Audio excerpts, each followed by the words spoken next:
আজ হচ্ছে পুরীতে সেকেন্ড ডে। এখন চলে যাচ্ছি হচ্ছে ধোসা খেতে। তো এখানকার সবথেকে ভালো ধোসা, মানে বিচের সামনে যে যত রেস্টুরেন্ট আছে সব থেকে ভালো হয় হচ্ছে হোটেল পারিজাতে। তো সেখানে যাচ্ছি ধোসা খেতে। তো চলো, এই যে এখান থেকে হচ্ছে সি বিচ শুরু, এই আমাদের হোটেল। আমি একাই চলে যাচ্ছি এখন ধোসা খাওয়ার জন্য। এইবারে এসে দেখলাম পুরীতে কিন্তু সেরকম একটা ভিড় নেই, খুবই মানে একদম ফাঁকা ফাঁকা। হয়তো রথ সবে শেষ হয়েছে সেই কারণে হয়তো ভিড়টা একদম কমে গেছে, নাহলে প্রতিবার আসলে পরেই এত ভিড় থাকে পুরীতে। জাস্ট 2-3টে বিল্ডিংয়ের পরই হচ্ছে ধোসা, দেখি পাওয়া যায় কিনা। এখন 11:30 তো বেজে গেছে। একদম ফ্রন্টে যে এই ঘরটা ছিল এই ঘরটায় ছিলাম। এই ঘরের ভিডিওটা আমার ব্লগে আছে, দেখে নিতে পারো, খুব ভালো।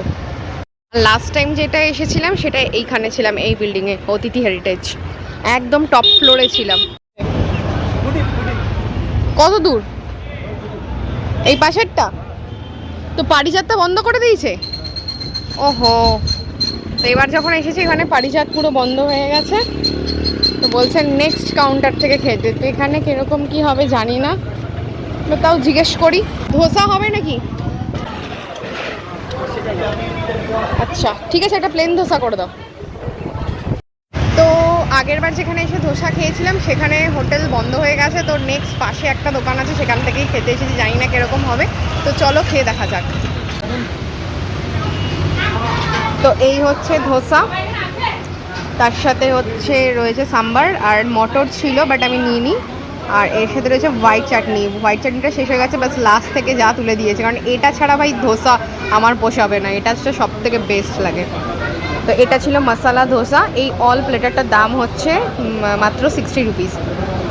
তো আমি বলেছি আমার জন্য একটু ক্রিপসি করতে, কারণ ক্রিপসি ধোসা খেতে কিন্তু সব থেকে ভালো লাগে। আর এটা মশালা আছে, তো এই দেখো অনেকটাই ক্রিপসি হয়েছে। দেখো কতটা ক্রিপসি হয়েছে, দেখতেই পাচ্ছ। স্টাফিংটা গাজর আর বিটটাকে ভালো করে গ্রেট করে দেওয়া হয়েছে, দেখতেই পাচ্ছ। আর তার মধ্যে রয়েছে আলুর স্টাফিং, এরকম এরকম আলুর স্টাফিং রয়েছে। এটা হচ্ছে হোয়াইট চাটনি আর সাম্বার, দুটো মিক্স করে খাচ্ছি। ভালো কথা, মোটামুটি যেতে খেয়েছিলাম ওখানে কিন্তু ধোসা খুব ভালো হয়। হোটেলে দেখলাম উঠে গেছে, কিছু করার নেই। 60 রুপিসের মানে অ্যাভারেজ ঠিক আছে।